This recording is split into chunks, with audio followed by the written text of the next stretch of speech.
Yo, this is Tim Man TC. And this is your boy High IQ. This is Fried Bologna. The podcast that's as random as Chief Keith's therapy session. Fried Bologna. A hood delicacy. You know, I'm a product of the South, my nigga. What I'm saying is, you cannot say the dirty South without mentioning my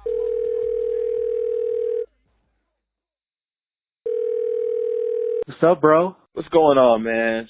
Shit, I kind of got a lot on my mind, dude. So, you know about the shit that happened in Charlottesville. Very tragic. Yeah, man. Young lady lost her life, man. I feel really bad about that, man. I hope, I guess if you got to die for a cause, you should probably die for a worthy cause. But it sucks that somebody's got to die anyway. So that shit sucks. Yeah, man.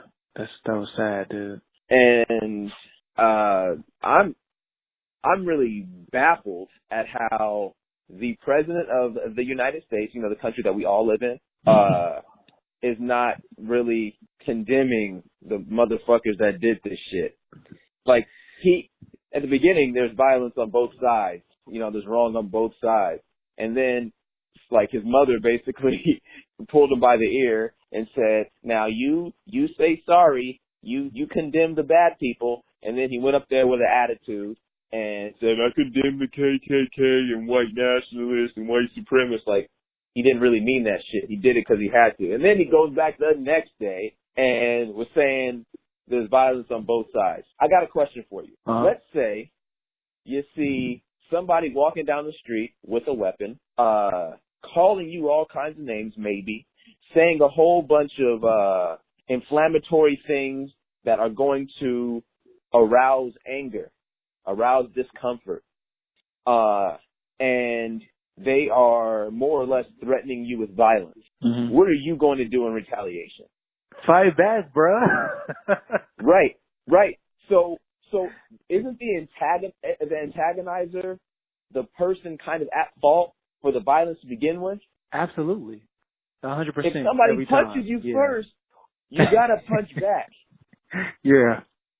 So, I don't condone violence of any kind, but if you gotta fight to defend yourself. And that's what the anti-protesters and Antifa, that's what they were doing. And then now you got these pundits and talking heads on TV, trying to basically not bring any attention or say anything bad about what actually happened. Somebody died fighting against people saying really disparaging shit, really anti-Semitic shit, white supremacist shit, and they're basically saying, it wasn't that bad. It's wrong on both sides, right? There's two sides to a story. Yeah. My ass, dude. This shit is crazy, man. This is 2017. It's like, I thought we were living in the future, and now we're living in the past. And there is not a single DeLorean or Doc Brown in sight. Yeah. Shit is sad, man. I do think it's kind of dope that some of these corporations that actually control like websites and shit, they're actually pulling some of the hateful sites down, which is a big, big deal because it's the other side is saying, they receive a lot of backlash for it. And the fact that they decide to go through with it does say a lot. They're taking a bigger stance on it than the fucking the president of the United States. Yeah. Yeah. Shit's crazy. Yeah. Man, it is crazy out here, man. But, in a weird way, this shit has to happen. We see countless young black unarmed men getting killed by cops. You got Colin Kaepernick kneeling for the national anthem, and then you got a president in the White House who spews homophobic, transphobic, racist, bigoted, xenophobic shit like it's no big deal. And then you got khaki polo shirt wearing punk ass neo-Nazis and people who love the Confederacy and just, all the dumbasses. You got all of them, and it is 2017, right? Yeah. But now, instead of it being like, the 60s, the civil rights 60s and the slavery 1800s, we actually get to see that shit in real time. White America gets to see that shit in real time, and now they can't pretend like it doesn't exist. This shit is right up in their face. And if you are a decent human being, if you're a decent white person, you're like, oh my God, we got to do something about this. Yeah. So this is like, when a forest burns down, it's never a good thing because fire can spread, people could get hurt, animals could get hurt. But when the forest burns down, new shit grows from it. And I think right now the forest is needing to burn down so new shit can come from it. I think although this is tragic, although this is a terrible time in our modern history, this kind of shit needs to happen, man. And I hope America, all of America, gets the message. Yeah, man. But you know what though? Those were some really valid points you made, by the way. But my only concern is you mentioned like the 60s and shit. Here's my only concern. We don't really have a lot of strong black leaders like we did in the 60s today. And yeah, that's true. It's kind of disappointing in a way. Like we've like all strived to be just strictly entertainers and athletes and just try to get ours. And there's not enough leaders, man. Case in point. You mentioned the Colin Kaepernick thing, right? Right. So last week, me and you were debating if we were gonna boycott the NFL season, right? Right. And shortly after our call, I got off the phone and I was like, now here we are sitting in our fucking living rooms talking about boycotting the season, and I don't see too many NFL niggas even thinking about it. It's like you would expect that there would be like a significant number of NFL players, especially the paid ones, like if not sitting out, like making some type of stance. They hold out when they're not getting money. They hold out when they want more. And the key word you mentioned there is money. I was gonna let you finish before I made this point, but money shuts them up. Money shuts you up. Like, what is your price? Everybody's got a price. What's it going to cost for you to not support someone who shares the same ideals you do? What are you going to risk? And that's the thing about our civil rights leaders back. Our civil rights leaders back in the day risked it all. They were risking their life. They were risking their jobs. They were risking their families. But they did it for a bigger cause, and look what it got us, right? And in the NFL, these dudes, they're not gonna risk shit, man, because they do have a family to feed. I understand the other side of it. Everybody's not built that way, but I do agree with you that it would be very nice to see Colin Kaepernick get some real support from the stars, like you said, like from your Des Bryants, like from Odell. I think that would speak volumes. Yeah, I mean, like, and so I have seen two other players do it. I saw Marshawn do it in Oakland. Are you sure that was a protest, or did he just not give a fuck? Because you can't really tell with Marshawn Lynch. Well, yeah, he's the king of zero fucks given. Like, he don't give a fuck about nothing. But I would just categorize that as support for Cap or whatever else is going on in America that he's not feeling. And then there's another player on the Seahawks. I forget his name. But he's always like, he's pretty active in the community though. Like, he'll speak up on some shit.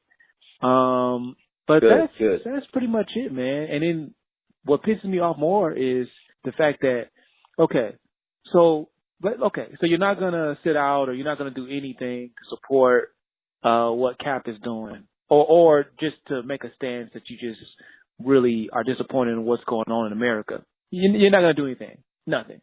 But then when people ask you about it, to act like you're indifferent, to not even have an opinion, or to just be like, man, I'm just focused on football, bro. You gotta take a stand somewhere. You know, I agree. Like, there's more important things than football. And I know you got a family to feed, but at the end of the day, this is gonna affect your kids. If they feel like they can get away with this shit, which they can just blackball a dude just because. What do you think it's gonna spill over to other things, bro? Come on. Yeah. You got to stand for something. You got to be a man of principles. A person of principles.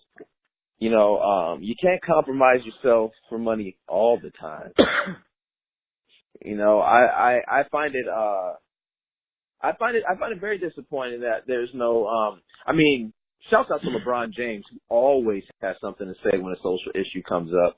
I appreciate that. Steve Kerr and Pop are two other ones. And that's another thing, man. In order for us, black people and minorities of all kinds, like Latinos, Asians, the gays, the transgenders, in order for any of the disenfranchised groups to have any changes met for us to move forward, we're going to need the support of white folks. And we're going to need a lot of support from white folks. If we have enough great, decent white folks around the country that give a damn, change will be made. Well, yeah, and that's another good point. I was also surprised that there is no white player, not one single white player showing support either. Yeah, because it sucks because now it seems like this is their issue kind of thing. Yeah. In actuality, this is everybody's issue. I mean, if you're an American, right? I mean, we're supposed to all be Americans. This is supposed to outrage all of us. We're not supposed to be divided just because only black men are getting killed, black people are getting killed by cops, or anti-protesters are getting beat up and killed. Like this is an American problem. Yeah, man. And none of them are doing anything, man. It's really disappointing, man. And I'm like leaning towards boycotting the NFL because of that shit alone. You know what I'm saying? Like, man, we had motherfuckers doing the ice bucket challenge every day. Exactly. For the awareness of what is it, ALS? ALS, yeah. Don't get me wrong, that shit really sucks. And I hope they raised enough money to for some research to, try to cure that shit. But we've got a larger social issue that affects everyone. And we can't get people to dump a bucket of ice water on them for that. That's what I'm saying. And the crazy thing is, like, I haven't heard any talks about, like, they're not even considering, like, wearing a black band on their jersey. Or, you know what I'm saying? Something that symbolizes, like, hey, we're not just football players. But it's like, y'all are telling us, y'all just football players. Right. Come on, man. The least they could do is give Morgan Freeman, like, an honorary award or something. or something like that. Like, throw us a bone. Let us know that you give a shit. Yeah, man. Like, I would, man, if I was a ESPN reporter, bruh, I'd be in them locker rooms, like, and I'd be like, oh, okay, so Dez, so how do you feel about this whole cap thing and what's going on in America? And if Dez is on some shit like, well, I got a family to feed, I'd be like, oh, okay, we're gonna cut you right off, Dez. This nigga's just a football player. Back to you in the studio. I would just cut it off. But there's nothing wrong with what I said. Dez can't get mad at that. He can't get mad. I'm like, all right, Dez, I'll help you out. You don't give a fuck. Back to you in the studio. This nigga's just a football player. Go ahead. Go to practice, Dez. For real, bro. Hey, before I continue, are there any real niggas in here? No? Yeah. All right, well. Yeah. That would be the first. Locker room. Yeah, that'd be the first time ESPN go dark. They'd be like, please stand by. Yeah, man. That shit will, it frustrates you. It makes you sad. It might even make you cry. I saw Van Jones on TV crying. Speaking of which, I heard about that. Yeah, I heard about it. Speaking of which, when's the last time you cried? Come on, Damn, you don't got to think that long. It's probably last week. When's the last time you cried? but are we talking about? Are we talking cry. about? Cry. No. But are we okay, balling? Okay, but are we talking about like on some sad shit or some shit like, oh, it wasn't sad, but it made me cry anyway? I don't think I gave it categories. Well, when's the last time you cried? Like, you don't got to be like, or nothing like that. Like, when's the last time, more than one tear fell out of your face? I would say probably 4 or 5 months ago. The last time I cried, all right, well, the last time, like, a couple tears fell out of my face, it was back in January when my grandmother passed away.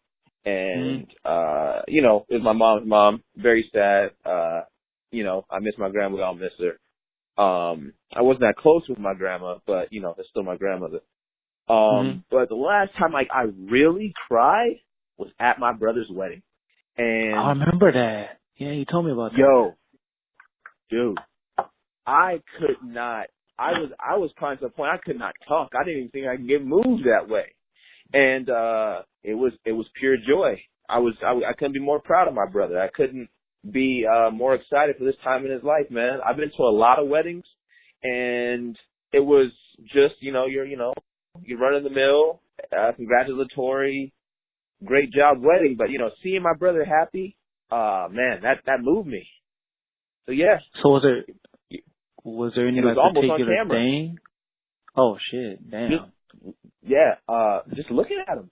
I've never seen my brother more happy. I've never been more happy for him. My brother and I are very close. So I felt it. Oh, and then when I realized I couldn't carry on without crying, I made the mistake of looking at my brother who was crying his face off.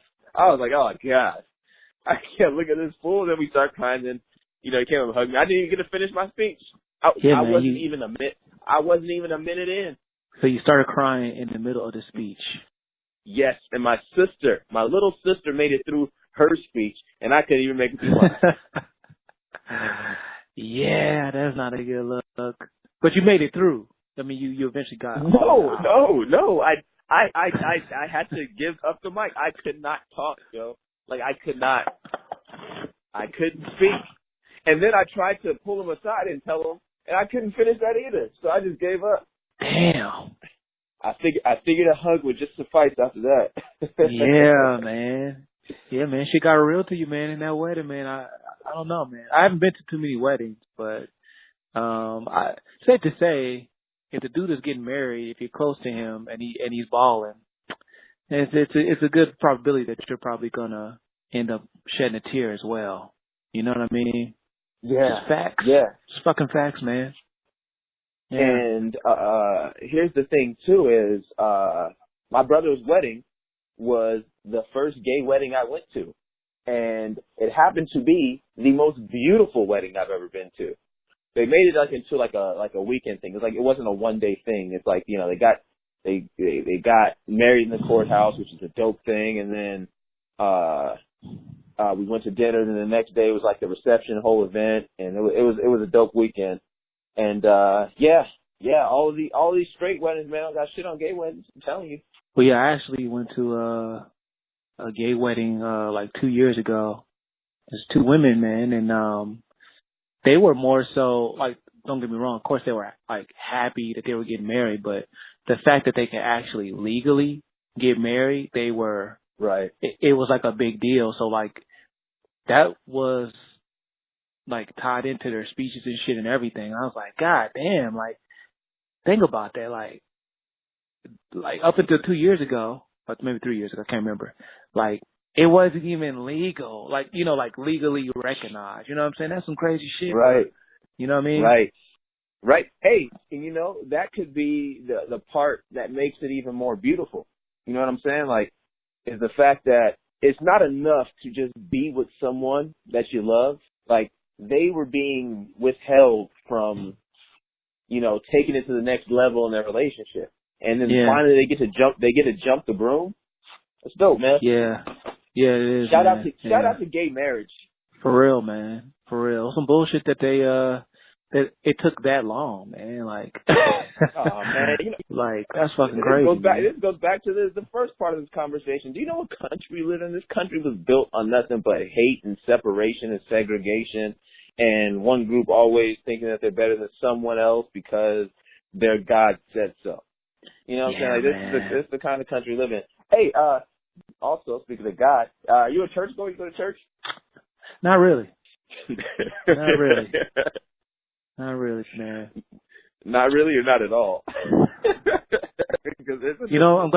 gonna go with the latter. I'm gonna go with not at all, bro. Yeah, yeah. I used to, but right. Yeah. Yeah. What makes you ask? Oh, well, I just said I just said something about God, so I figured I'd ask. Yeah, I don't really mess with church neither. Yeah, man. Not really my thing anymore. Yeah, it seems like the older you get. Well, I was just actually talking to somebody about this the other day. Like, the older you get, it seems like the less religious you get, but the more, I guess, spiritual you get. And I think that you start, the older you get, you start questioning a lot of shit, man. And religion's one of them, man. Religion is one of them. Yeah, because I really don't mess with Christianity all that much, or at all. And one thing that made me realize that all religions are kind of really weird is the fact that everybody found Scientology so weird. Now, don't get me wrong, Scientology is weird as fuck, but that's because it's not 2,000 or 3,000 years old yet. 2,000 and 3,000 years from now, Scientology is not going to seem all that weird. Yeah. And people all these years from now are going to be reading that same weird science fiction novel of a Bible they got and be like, man, I can't believe this shit really happened. Just like when Christians read the Bible and be like, wow, I can't believe this shit really happened. It's just the fact that Christianity is a little older. So what makes you think your religion is more plausible than somebody else's religion? So that's what really kind of drove me from it. You can't shit on somebody else's religion to uplift yours. That's a hell of a point, man. Yeah, I think for me it was more because I got sent to a Catholic school for a year, 2 years when I was 12 and 13, right? And before you continue, there's a really huge question that needs to be asked. Mm-hmm. Did you get diddled by a priest? No, they didn't have priests at this one. There was no priest. Yeah. So it's just did you get diddled? Did you get diddled by a nun? No, there was no nuns either. There was no nuns either. All right, who did you get diddled by? Nobody, man. Actually, yeah, I came out unscathed, yeah. But yeah, surprisingly, yeah. I'm sorry. Continue. But yeah, actually, I get that question a lot too. But yeah, man. But imagine you're 12, 13, and you hadn't really been in contact with any Catholics up until that point. And they make you go to you have a Friday mass every Friday. And 12, 13, you're like, okay, this ain't bad, a whole bunch of people singing, talking about God, whatever. And you sit through this entire thing, and the priest is talking about unity and love and how much God loves everybody. You're like, okay, yeah, God loves me too, yeah. And then they get to the point where it's okay, now we're going to take the body and I don't forget what they say, the body and blood of Christ, and communion. It's about communion. Yeah, right? They give everyone communion, But if you're not Catholic, they make your ass sit in the fucking corner where everybody else goes and gets it. And as a 12, 13-year-old, you're genuinely confused by that shit. I'm like, wait a minute, so God loves me up until this point? I can't. So technically I'm not really. So what happens if God forbid something happens to all of us and we're ascending to heaven do all y'all motherfuckers go to heaven? And it's like, you gotta have to wait outside. You know what I'm saying? Like, as a kid, you're like, you have these questions, right?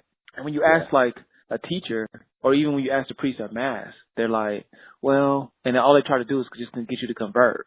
But there's no answer. I didn't get that shit, man. So ever since then, I was like, I might want to do my own thing, man. Yeah, it's all about joining that club, man. Having that membership. It stopped being like, oh yeah, this is directly from God, and it started turning into this is man-made, bro. Oh yeah. It's definitely made up. Somebody with a vivid imagination came up with all these spooky stories of people getting killed because they like butt sex, and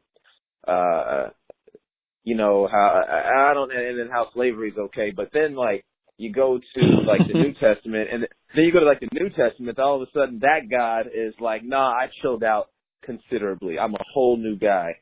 I love everyone. I'm a very pleasant God. I'm jealous, but I'm very pleasant. So all of it just seemed like there was just like, you know, like a writer's room, like how when they write sitcoms or write movies and all that kind of stuff. It just seemed like there was just a group of guys that got together and they were just throwing ideas off the wall, and they agreed on some, disagreed on others, and then, you know, years later you get the Bible. That seems like me, but yeah, man. Yeah, you remember? I don't know. I really don't mess with church though. In the conclusion. Yeah, but you used to though. You used to, like, up until I did 4 years ago. I don't really know the time frame. When did Michael Jackson die? What year was that? 2009. Like 09? Or 09 or 010. I would say 010. I would say 09. I would say 09 is probably when I had a change of heart. Yeah. Well, Mike. Well, I mean, when Mike died, everything fucked up, man. Hey, man, Mike dying really changed my beliefs on a lot of stuff. I didn't think the king of pop was ever going to go. I thought he was really going to live forever.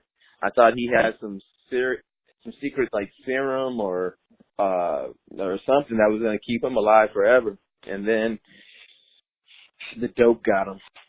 Yeah, well, you know, like, some niggas deserve to be immortal, bruh. And I feel like Mike, Mike, MLK, Malcolm X, they should have been immortal, bruh. Make an exception. I'm not sure if this has ever happened, mentioning Michael Jackson in the same sentences as Malcolm X and Martin Luther King. However, I do believe that they all died over some bullshit, and those are tragedies. Now that should be in the Bible. Yeah. They all die on some bullshit, bruh. Switching gears. You want to know what really pisses me off? Actually, one of many things that piss me off is, you know, you go on the internet and you go on these websites, you read people's comments about certain stuff, and it's like, I know why parents send their kids to private schools, because there's a lot of people that have no idea what grammar is. And yes, I'm one of those grammar police. However, I think there are certain parts of grammar that are like remedial, like the most basic parts of grammar. For instance, like would've. Now, I see an awful lot on the internet when people said like, I would have done this, instead of them knowing that it is I would have done this, they put would of. WOULD, would, and then OF, of. That's fucking ridiculous. That's ridiculous. Who else is making these kind of mistakes? Yeah, okay. I'm not like as strict when it comes to grammar as you are, but there are some things that I'm like, damn, did I just read that?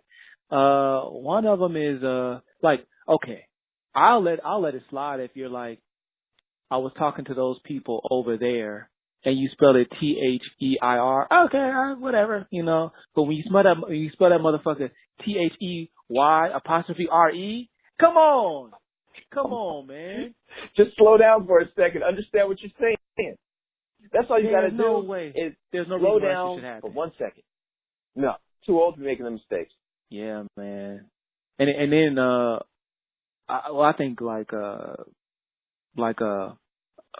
grammatical typo landfill is YouTube comments.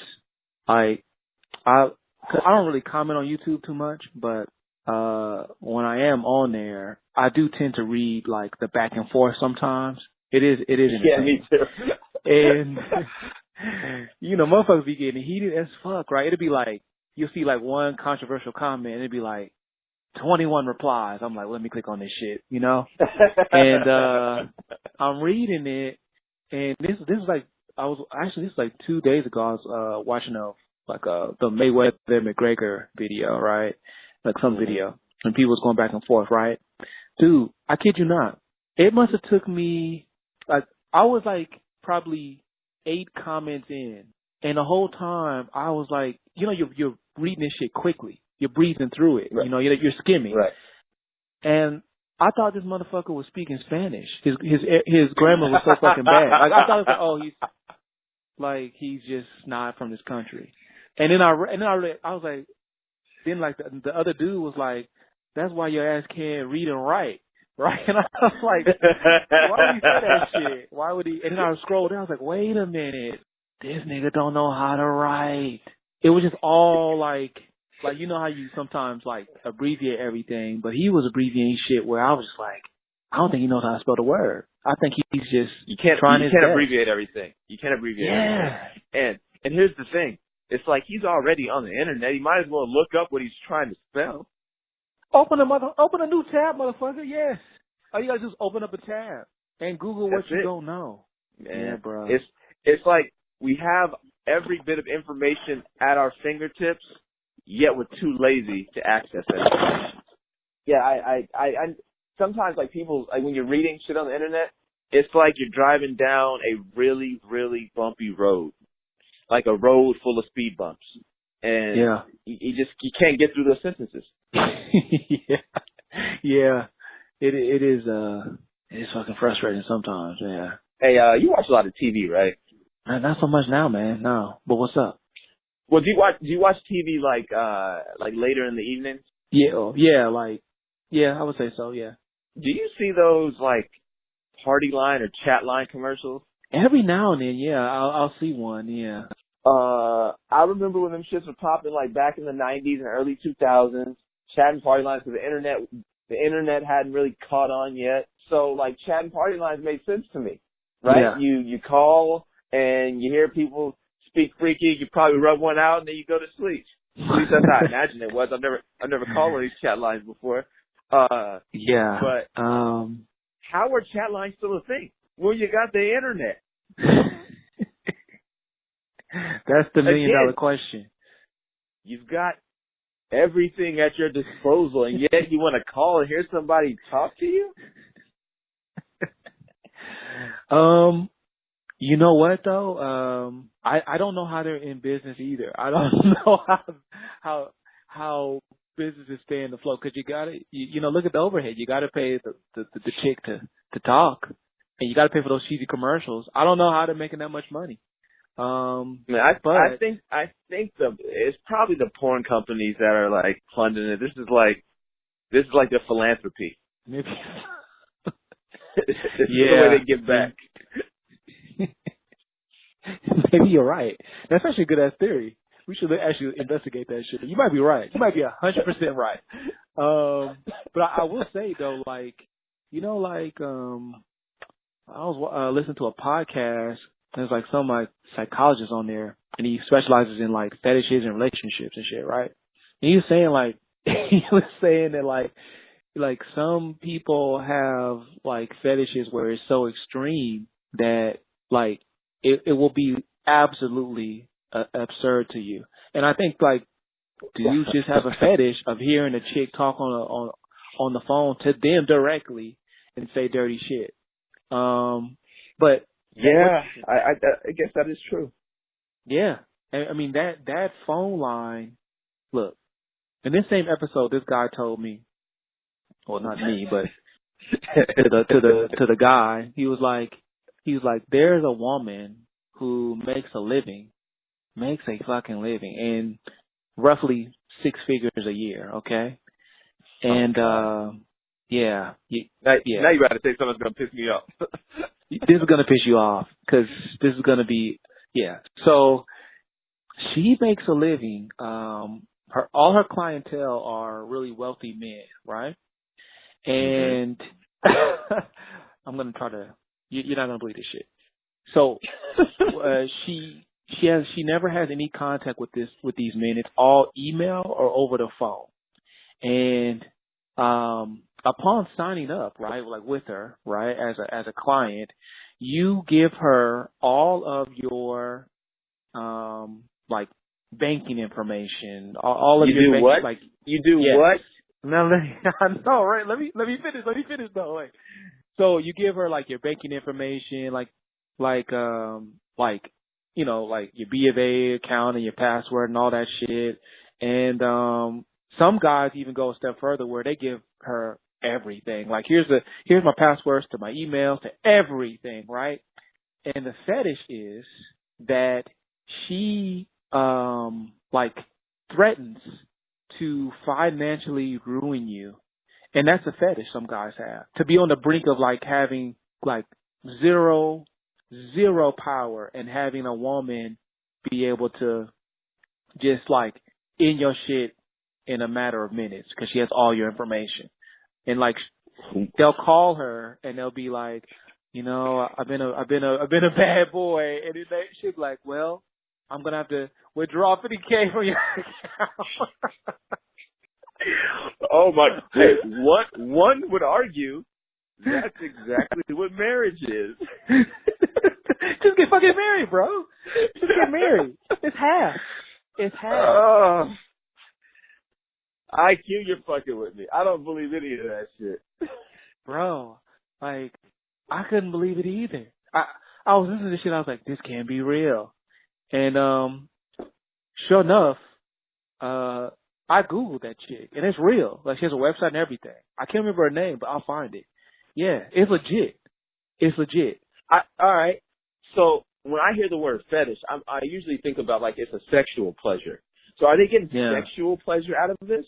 Yeah, they're getting turned on by the fact that they're like, they have zero power, and this like sexy woman on the other line of the phone can just like ruin them. Like I guess these guys are, you know, super wealthy and super powerful, so it's like they're not really running into any.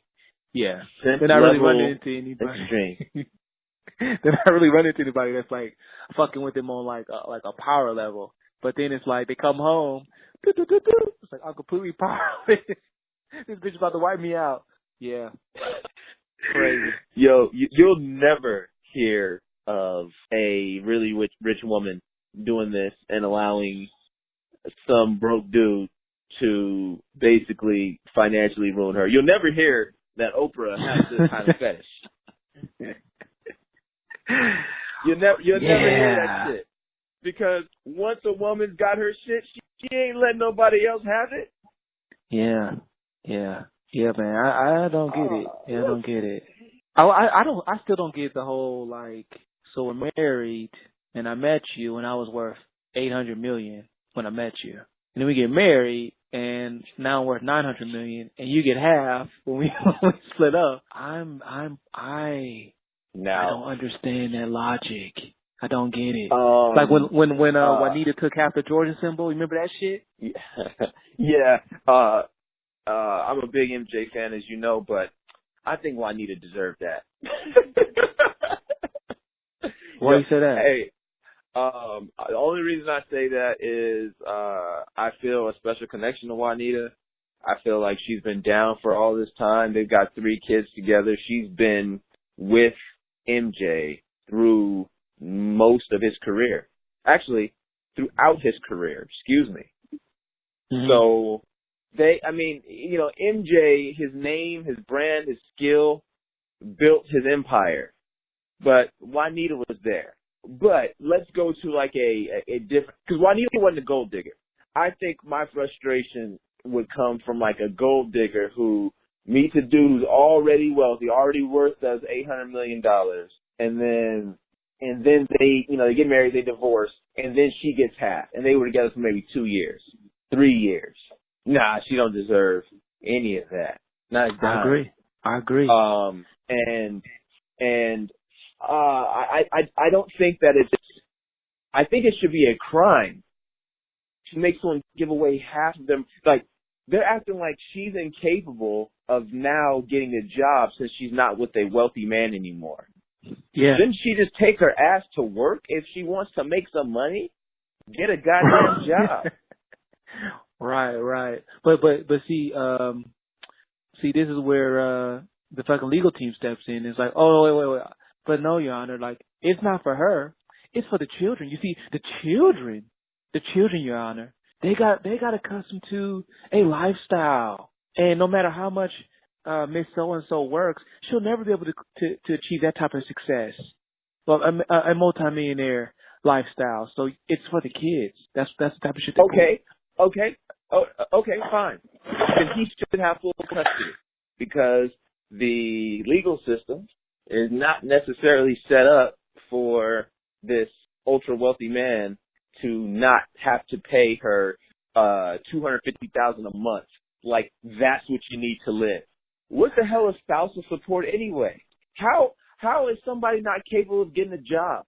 Because a broke woman or a regular middle class couple, when they divorce, they both have to get a job in order to provide for themselves in their new lives. But you can't do that when you're rich. I don't get it.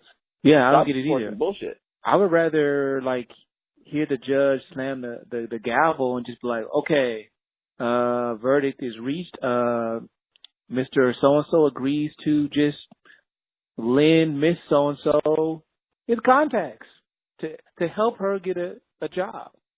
Rather than take money, just like Mr. Jordan, just, slide her magic number. Slide her Ledber's number, and maybe she can get a front office job. Boom. The man keeps his money. She gets a high salary job. The kids don't take a big hit. Everyone's happy. Yeah. Why not? I don't understand how that can't work either. That doesn't make sense to me. I think it doesn't take an obscene amount of money in alimony and child support a month for someone to make it. Listen, my parents were together, and they raised me on a lot less than $10K a month. A lot less. I'm talking considerably less than $10,000 a month. And I'm raising me and my baby mama are raising my daughter unconsiderably less than that. So I know it don't cost $10,000 a month in spousal or child support to raise no kid. Hey, accustomed to a way of living is nonsense. Then you have to grow unaccustomed to it. You weren't rich before you met him. I'm pretty sure you lived most of your life not being rich, and you got used to that lifestyle. Yeah, but again, they're gonna throw the kids in there. Like if that's all the kids know, then that's the thing that's like their ace in the hole, man. They could always throw that card out there.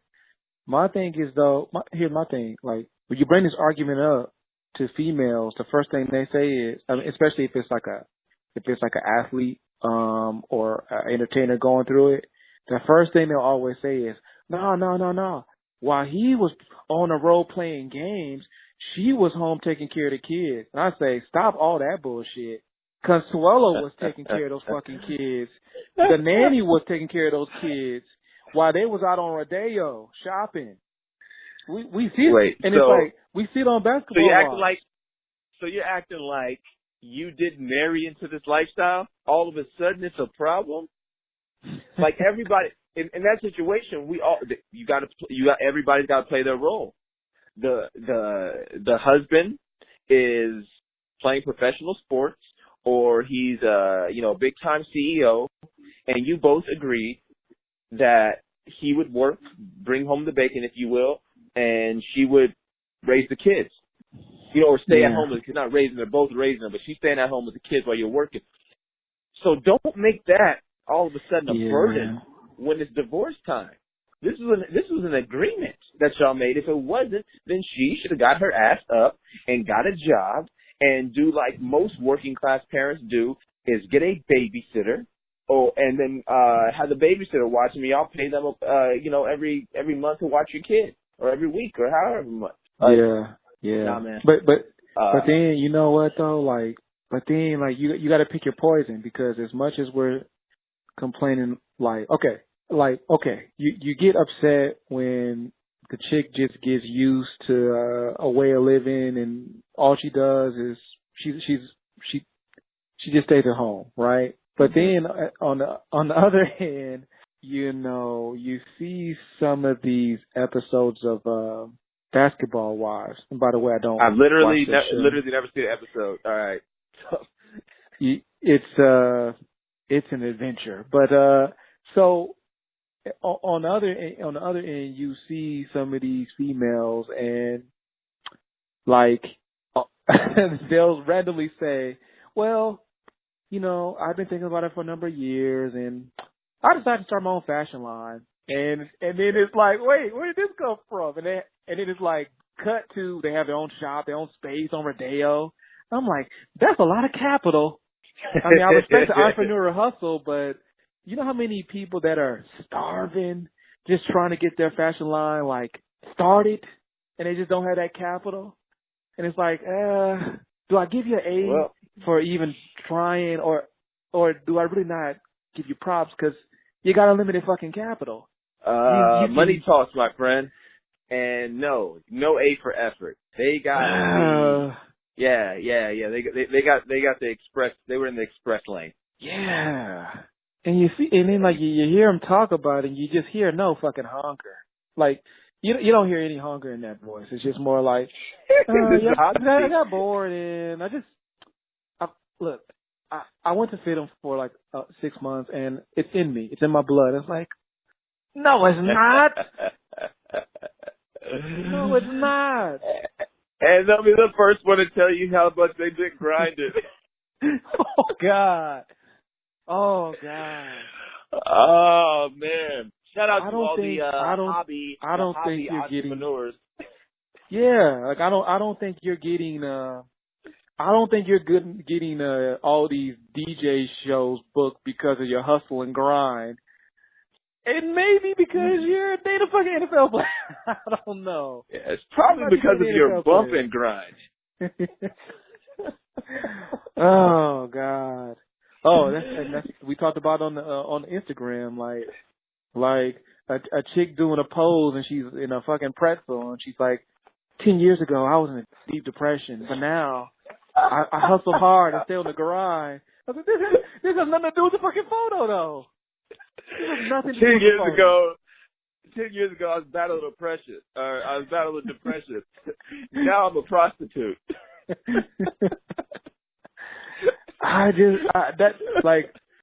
You want to talk about making your blood boil when you see some shit like that, and now they don't even have, now kids aren't even off limits.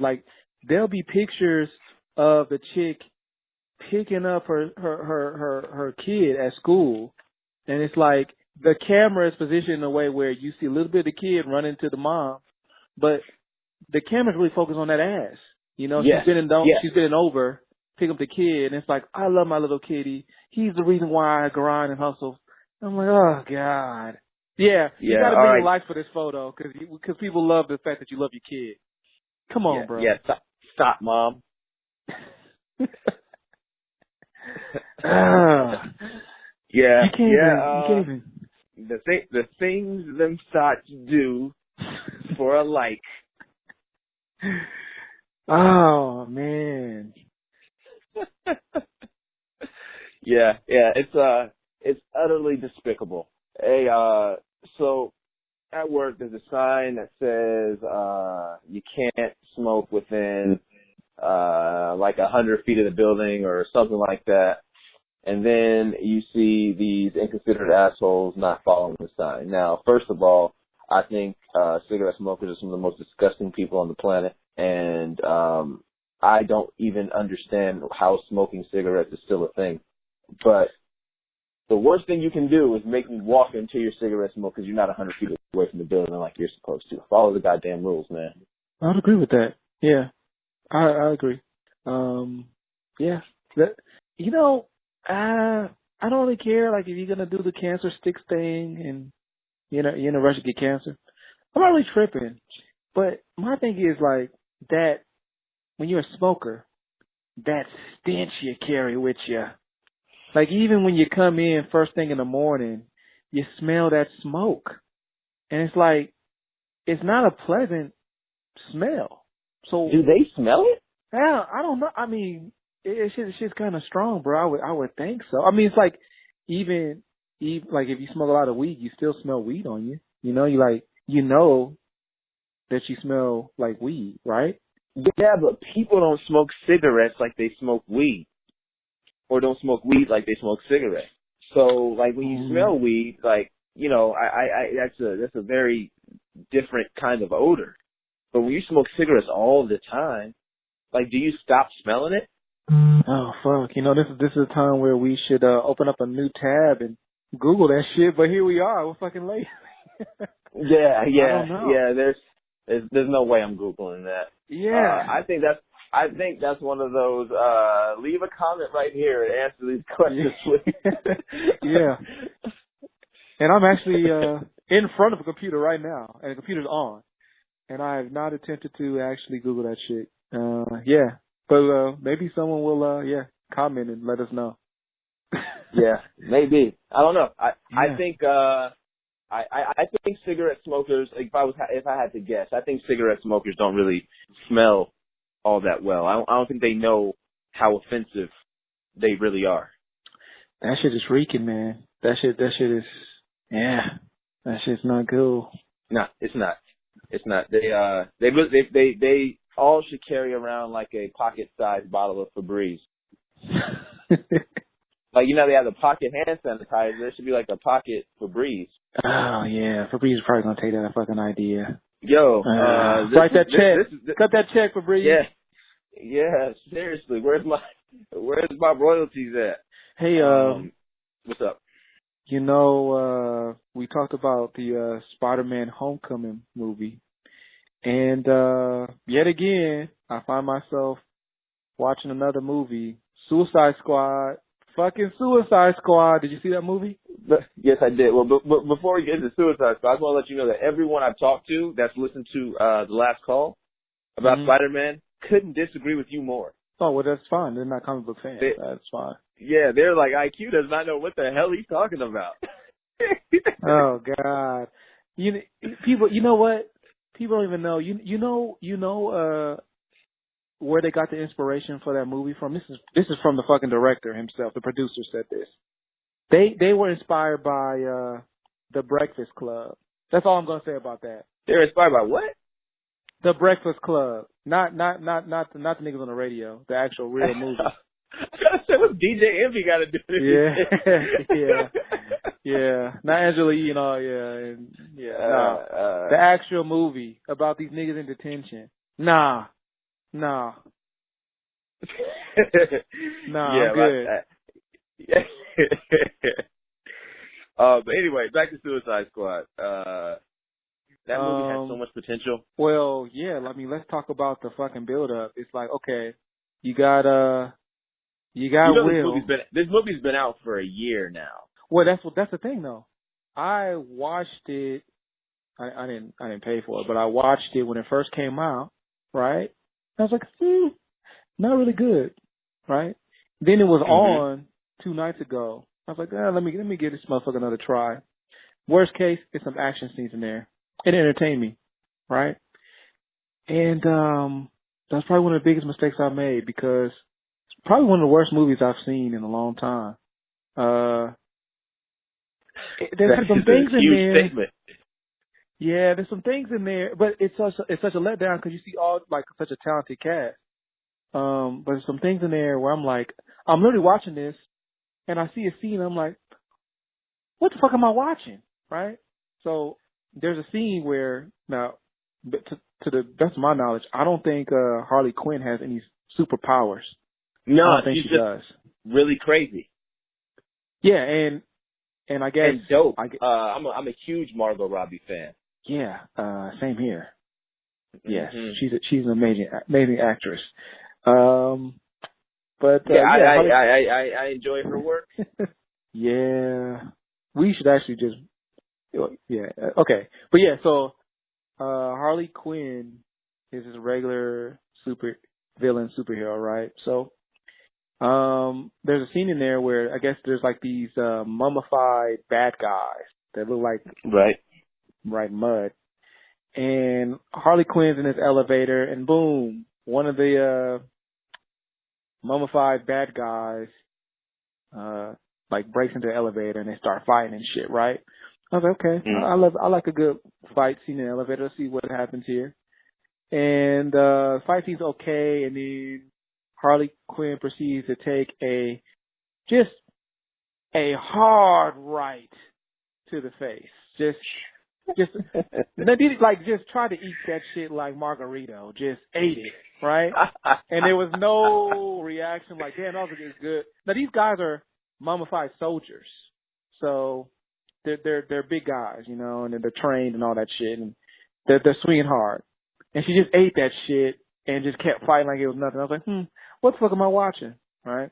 Then there's a scene where there's this like Mexican guy. He can control fire and shit and burn niggas alive on call.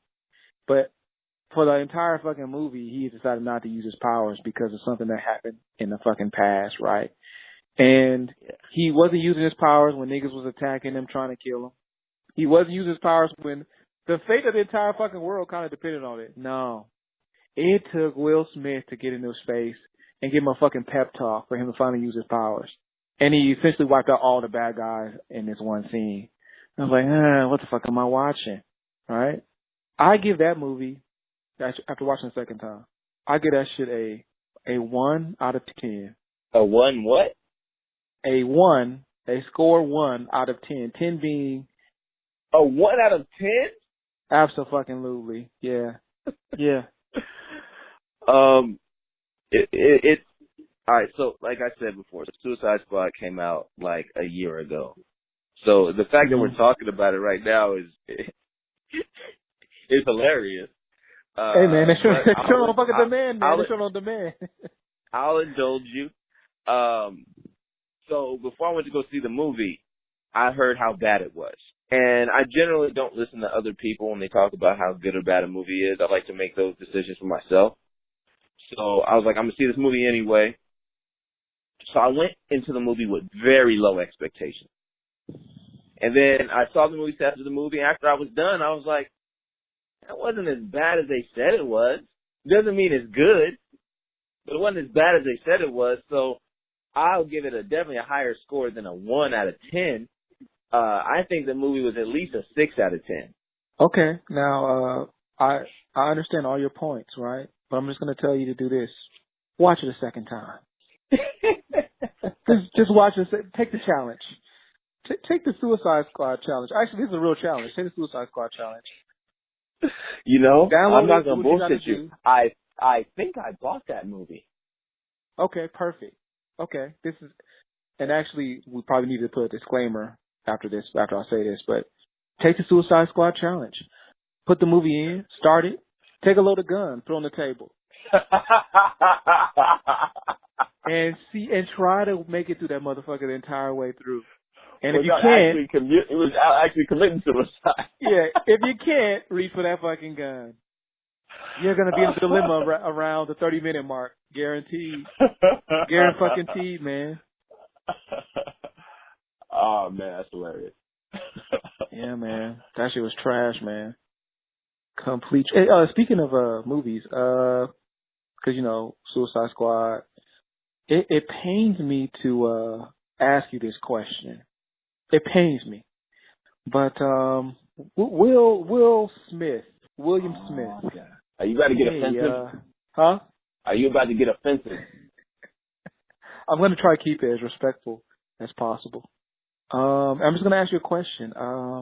Is Will Smith in need of a hit? Has it been a while? Has it been a while by your calculations? Since his last great movie?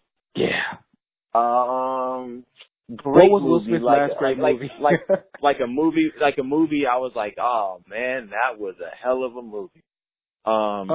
Yeah. I think his last great movie was iRobot. No, excuse me. His last great movie, I think, was I Am Legend. Okay, so we're in '08 already. Okay, so what came before? What came out before? I Am Legend or Pursuit of Happiness? I want to say Pursuit of Happiness came out first. If there was only a way I could find this information out. Man, nobody feel like Googling that shit, man. Damn. Nah, man, I got better shit to do. But yeah, so I want to say Pursuit of Happiness came out first. Okay. Okay. So I think we're either in '09 or '08. The last Pursuit of Happiness came out probably in '07 or '08. Okay. That's my guess. And I'll go ahead and get my Googles on. Okay, so we're a decade in, bruh. We're a decade.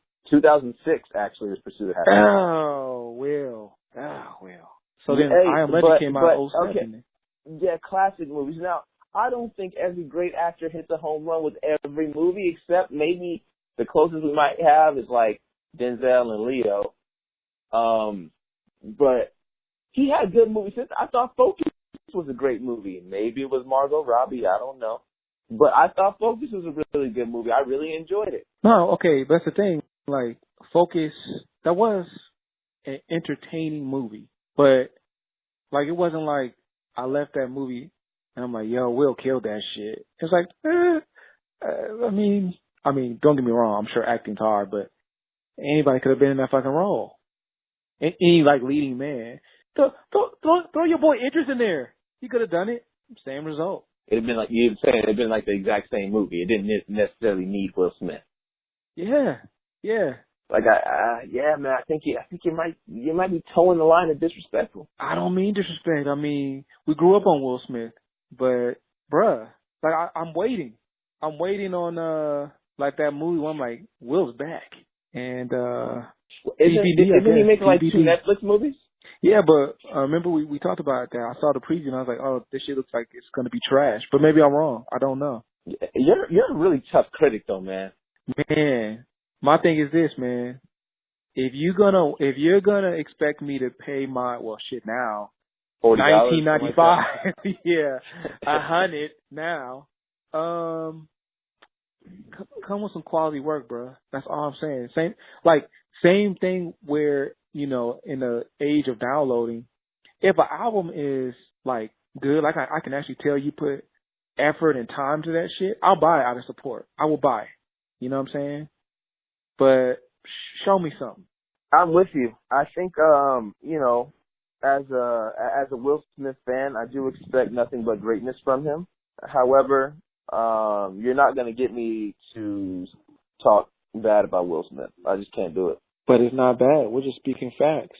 I mean, I don't know if you can say, he's already, my thing is he's solidified as one of the, can I say that?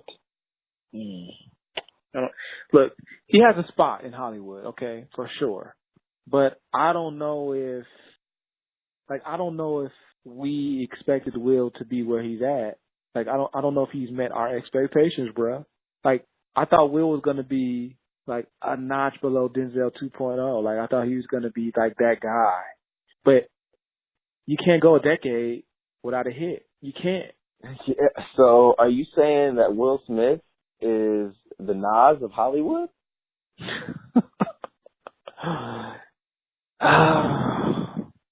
Man. Okay. That's one hot album every 10-year average?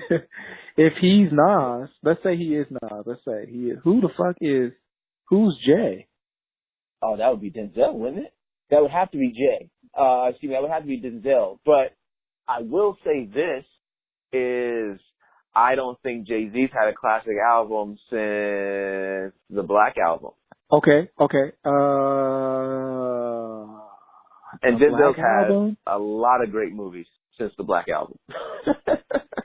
Okay, now, I actually agree with you on that. Like, yes, Jay hasn't had a classic in a while, but like every album after the Black Album kind of has felt like I was fucking around in the studio, here's some tracks, here's a fucking album I put together. Like, I don't really know if Jay's actually going in there trying to make a fucking classic. I just think he's putting dope records together. I think Jay's marketing plan for his albums are better than his album. Oh, 100%. I mean, you get all the big ass corporations. Like when that bullshit came, he put out some bullshit. Magna Carta, Holy Grail, and he had like Samsung release the album. No, okay, that too. But I'm talking about like where he put like some bullshit out. I think it was called Kingdom Come. Oh, that album was so bad. I hated that album. Yeah. He had Budweiser like backing him up when that came out, you know? Yeah, man. Jay's got a great formula. Since we're on the topic, you weren't crazy about 444, right? No, I thought it was all right. That's all. When I first heard it, I didn't particularly care for it. And then I heard it the second time and I was like, all right, this album is good. My problem with the album is, for me, it doesn't have very much replay value. Like, it's a good album to listen to from time to time. Like, I cannot play that album over and over again.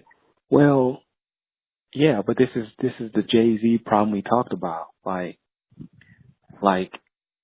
when I listen to music, yes, I want to be enlightened, but I don't want to like feel like my old ass uncle's scolding me and like giving me. I'm getting a fucking talk every time I listen to a track with Jay-Z. You know what I'm saying? Like, he's constantly talking about how much smarter he is in every fucking body and how the way we're living is not the right way. You know, fucking speech. Jay-Z, The Literate at Harvard. I'll listen to that bullshit. Give me like separated from music sometimes. That's all I'm saying. Yo, Jay's been stunting on everybody for the entirety of his career. He's just like changed the way he's done it. Like before, it was like, you know, about like, you know, cars, money, jewelry, bitches, and now it's like, yo, my investments are better than your investments. This is how you're supposed to do it. But you can't do it unless you got crazy money like I do. Yeah. I buy paintings that I'm going to leave behind for my kids because I can do that. You should do that, but you can't afford to do that. Yeah. I should have bought this building back in the day when it was at this price, when it was more expensive than you could afford back then too. But now it's worth this. And not only do I not have that money, but I know you don't. But in a weird way, he's doing the same shit that all these other niggas is doing, just constantly flossing, but it's the same. It's just on a grander scale, but it's the same shit. Yeah, it's more mature. It's something in like, it's the difference between like going to a party and bringing Old English and or drinking a glass of wine. Like, y'all are gonna both get drunk, but one looks classier doing it. But my thing is, okay, that's one way of, if you're Jay-Z, I guess that's one way of going about an album, right? Now, tell me what you think about this concept. Like, why not keep it absolutely like 100, right? Like, keep it real.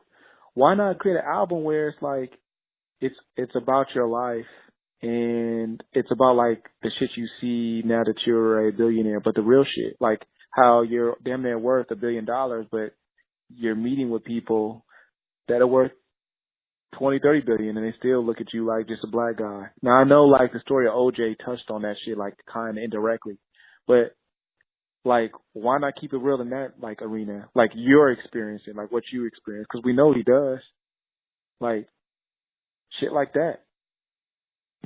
That's that's telling what you see. That's true, but I really think that in a way, Jay-Z's intention is also still to kind of inspire, because I mean, Jay-Z's still a hustler. He just does it differently now.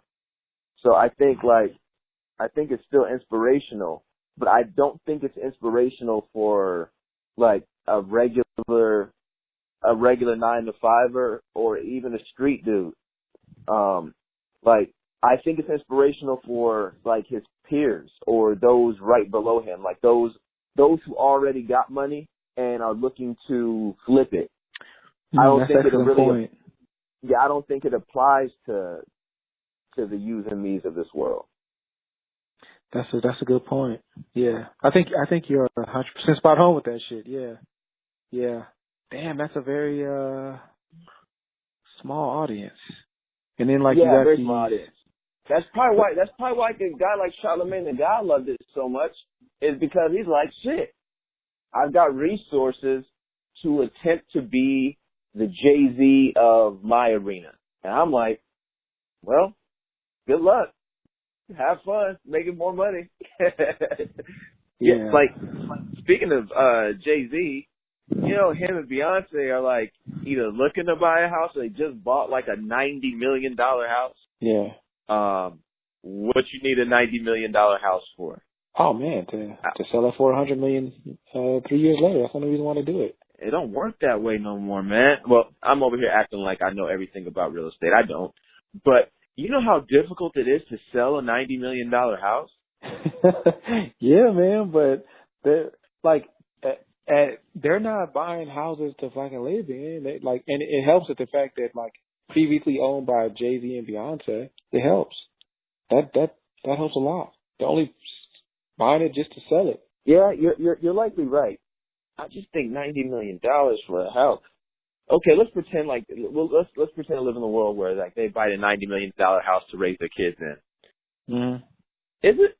Does $90 million buy you like a castle? Well, yeah, man. Like I take the stance like after a certain point, I think the most I would spend on a home is like, if I had it like that, it's like $10 million. Because from what I've heard, like once you start exceeding that, like the house gets to a point where you're like, hey man, I haven't seen my son in 5 days, because it's like you're on a land. Like this chick was talking about she grew up really rich, right? And then like she had like some ailment with her. I don't know if it was disease per se, but it was like some ailment, and like she would get sick like really bad, like it was like a flu but like times 10 or whatever, right? And she'd be like in her room, and she would come down for breakfast, and then like maybe she'd see her dad or her mom like at the breakfast table, and she remembers like them asking like, where have you been? We haven't seen you all week. And she's like, in my fucking room. In my fucking room. I was like, oh man, rich people problems. Damn. Hey, I grew up, my parents like, oh, you again. Get out of my face. I'm sick of seeing you. Yeah, man. Oh man. Yeah, that is a very unique problem to have. Yeah, man. Your house too damn big, man. Your house too damn big. Yeah, I think you should all be modest, because you spend $90 million on a house. That's fuck you money. That's fuck you house. That's, you know what I'm saying? Like that's not being very nice to the rest of us. Yeah, $90 million. That's crazy, man. That's some shit Floyd would do. Just put like, I was gonna say I wouldn't recommend Floyd do that. Something tells me he'd run out of money a lot quicker than Jay-Z and Beyonce. You know, man. Yeah, cause I don't really see too many. Let me phrase it this way. I know we only probably know about like a fraction of the type of income he's receiving. Okay, fair enough. But I will say this: I don't know too many wealthy wealthy Americans, including Jay-Z and Beyonce, that are spending like a Dubai prince. He's the only one. If you think about it, he's the only one in America. Think about that. And it's not like he's worth 3, 4, 5 billion. It's like, something's wrong here. Like, he's spending like he overseas. So you're probably right. The money probably will run out. But let's hope not, man, because you know that I hate seeing my favorite athletes go broke. It's like, what was it all for? Well, yeah, I think it's almost funny in a way, man. It's like some of us spend our entire lives trying to not even get wealthy, but just be comfortable, right? And then some people, that's all they know, but they eventually, like, almost always lose it. You know what I'm saying? It's like always a tragedy. Like Mike Tyson made $500 million in his career. Mike Tyson was $500 million for a quick minute. Think about that. Yeah, but he was getting ripped off. Yeah, he was getting ripped off, and he was also spending like he ain't never had it. And that's the problem too. Is financial education.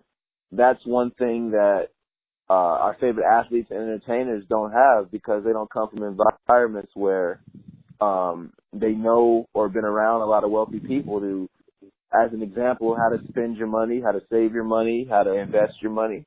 So they do what anybody would do that gets a whole bunch of money. Just buy all the shit you've ever wanted.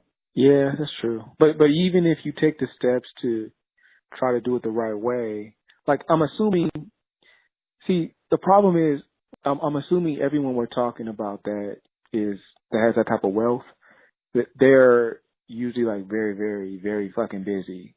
Like if you're, let's say, an actor, you're constantly traveling nonstop, shooting, filming, all that, you really get a vacation, really, right? And I think it gets to a point where the money gets too much for you to manage yourself, so you hire other people. And I think that's where the trouble happens a lot. Like you hire a tax attorney to handle your taxes and shit, but for whatever reason, the tax attorney fucks up on some shit. Highly unlikely that he'll tell you the truth. They'll just try to like cover it up. You have a financial advisor, but it's like if you've been touring and doing all this shit, right, and you say, I have to meet with my financial advisor, and you meet with them for an hour, and they're like, yeah, we think you should maybe take 10% of your income and invest it in this, and he gives you all the facts and lays it all out for you.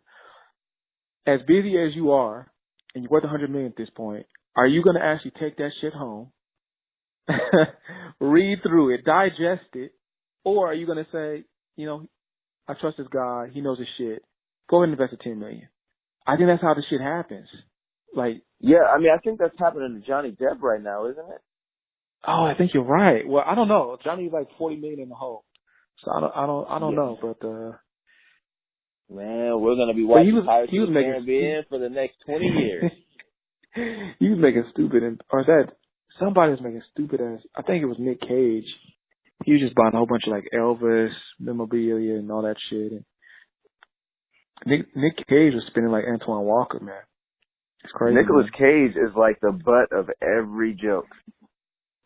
And he was actors that go broke. Yeah, he was a man. legitimate actor at one time.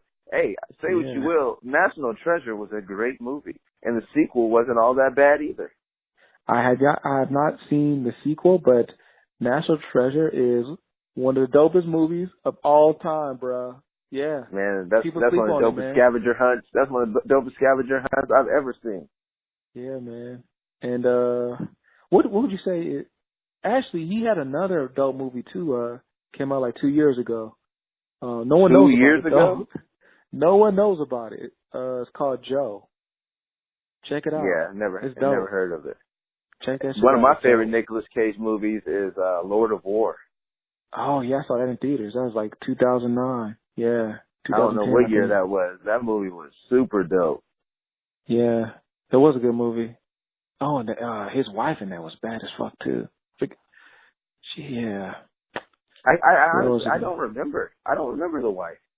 Damn. Yeah. Looks like I gotta pop in the Blu-ray and watch the movie again. Yeah.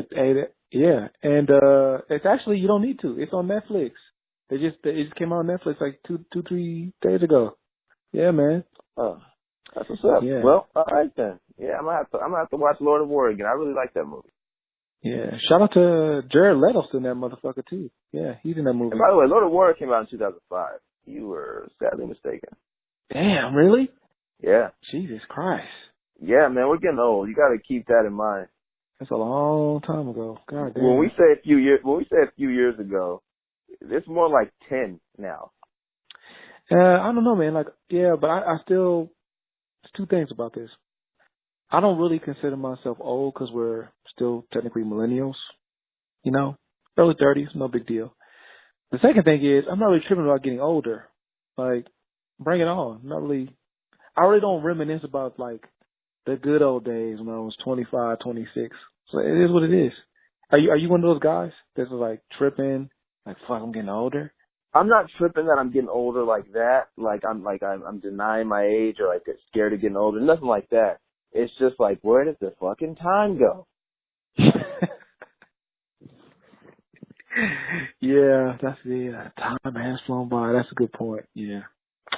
Yeah, that's my only thing is I just don't know where the time went. Like I close my eyes, man. I'm like 2-3 years into the future. Yeah, man. So I wish it would just slow down a little bit. That'd be my only request. Hey, my kid's gonna be 2 next month. That's the thing, yeah. That's like, for me, that's probably the only thing that makes me feel old. Is like when I see, like when you send me pictures of the baby and I see how quickly she's growing, and I'm like, bruh, like 2 days ago she looked younger. You know what I mean? Like that's what's tripping me out. They grow so fast, man. They grow so fast. Yeah, you telling me? Shit, man. Yeah. And so that and you know, and also I kind of feel old a little bit. Like I grunt when I stand up and sit down. I keep telling myself, yo, you really got to stop grunting when you get up and sit down. But every time I get up, it's like, I sit down, it's like, got to stop doing that shit, man. Yeah. It's painful though, man. Yeah, man. The body isn't what it used to be. I hear you on that. Yeah. Like my dad used to always say, the mind is willing, but the body is weak.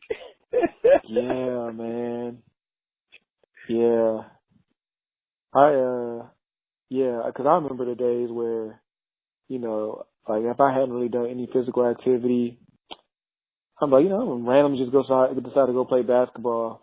You know, go play basketball for 2 hours, come back, chill, nothing. Feel good the next day. Man, I went to play basketball last week, like, and I hadn't really done anything really, like cardio wise, man. And I woke up the next day. I said, "Oh my God, I can't feel my legs." It was like that real. Like I was like so sore. I think I had to call in to work, bro. Man, you know what I mean? Like, hey, I'm dealing with something here. I'm sick. It was that real. I be walking in to work. I just got my ass kicked the day before. Walking in, limping, taking little steps. Walking like OJ in that bitch. I know, man.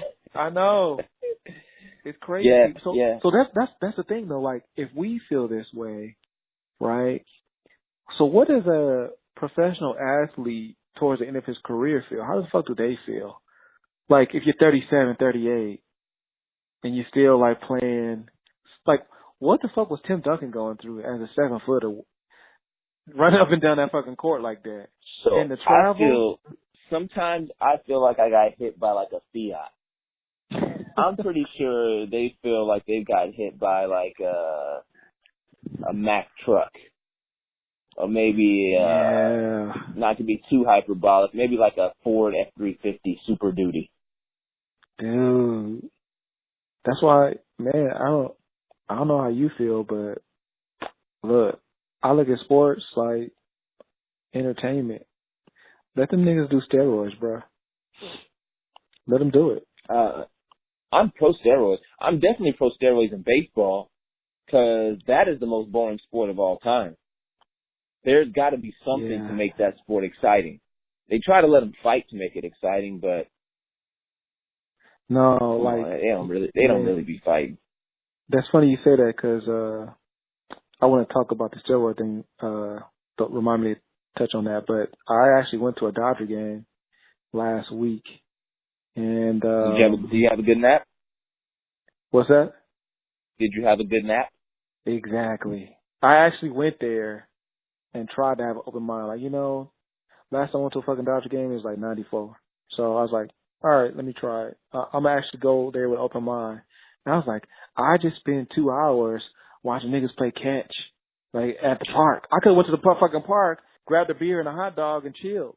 You know what I'm saying? It's just, and the thing is, like, they tell you live, like, being there in the stands is better. It is a little bit better than watching on TV. But still, like, everything just seems like it's like a leisurely stroll, like everything. Even when you see them swing the bat, it's like, oh, that was a home run. Wow. Man, they take their time doing everything. Everything, man. It killed me, man. So back to the steroids. So my thing is this. I'm watching the Olympic Channel, and they have like these track and field events on, right? Yeah, we go with the Olympic Channel again. Dude, like, that shit is on 24/7 in my crib. I don't know why, man. But do you have any other channels? Like, no, like, seriously. When I wake up in the morning and I just turn on the TV, it's always on the Olympic Channel. It's like, I don't know. Because that's the last thing you watch. It's a damn shame, man. It's like, even when I'm watching good shit, like, I'll watch like a movie. I'm like, let me pause and see what's on the Olympic Channel right now. But, yeah, so I'm watching the Olympic Channel and they're showing at the London Games, right? It's like 10 days of the World Championships in track and field. It takes place every 2 years, right? And so I'm watching this, and the people that are winning their races or winning their whatever they're doing, right? The high jump, all that shit. They're breaking down in tears, like, and part of it is they accomplished their goal and they work so fucking hard. But the other part of it is they getting a fucking substantial check, right? The bigger the meat, the more money they make, right? And I'm looking at like this girl. She crossed the finish line, and she's like bawling, like she's in disbelief. She's hysterical that she got first place. And I'm thinking, okay, she's a professional runner. She's probably nowhere near making $1 million. Nowhere near, right? So like that check was probably desperately needed. And this brings me to my conclusion. This is a public service announcement to all track athletes. Do steroids. Because think about it. Like when you become a professional, like it can no longer be for the love of the sport. This is your income. And it's like, why not just run dirty? Because at the end of the day, like, the worst thing that can happen is, like, best case scenario, they catch you towards the end of your career, okay? But you still get to keep all that fucking sponsorship money. You still get to keep all the money that you earned. The only thing you got to get back is the fucking medals. You don't pay no fines to anybody. Yeah, money's already made. Right. That's true. So why do everything the quote-unquote right way and struggle as a professional athlete, even if you are considered one of the best in the high jump, and you're making, you're barely scraping by. Come on. Hey man, that's a good point. I'm not gonna argue with you because I don't think drugs should be illegal at all. Period. So I think steroids are considered a drug, so I don't think it should be illegal. I mean, I think if people want to do drugs, you let them do them. They just shouldn't be able to operate heavy machinery or watch kids or something like that. Just like how they, treat alcohol, do drugs, man. Yeah, it's like just be responsible. Just do it in moderation. I think people take it to the extreme because it's illegal. They want to feel like they're breaking the rules. Yeah, I agree, man. Yeah, I mean, look how, look how crazy it was like 10 years ago when everybody was like anti-marijuana, anti-weed, and now it's like we expect it to be legalized everywhere. Yeah, well, that's just because there's no danger with smoking weed. No, I agree. I agree. So for that reason alone, it should be legal everywhere. It is less harmful than drinking and smoking cigarettes. Yeah, or worse, fucking prescription pills killing your fucking liver and the lining of your stomach. Yeah, man, it's crazy, man. Yeah, I agree. But hey, man, I think it's about time for me to get out of here because I got shit to do. So. All right, man. I hear you, bro. Always a pleasure, man. Good chat, man. Hey, the pleasure is always mine, man. Just a couple of suburban hood niggas trying to make it out here. Amen, bro. Amen. All right, man. You take it easy. I'll holla at you. All right, man. All right. Later. Thanks for listening to Fried Bologna. Please be sure to subscribe to the podcast on iTunes and Google Play to catch a new episode every Monday at 7 a.m. Pacific. And check us out on Instagram, Twitter, YouTube for even more content. Fried Bologna, a hood delicacy.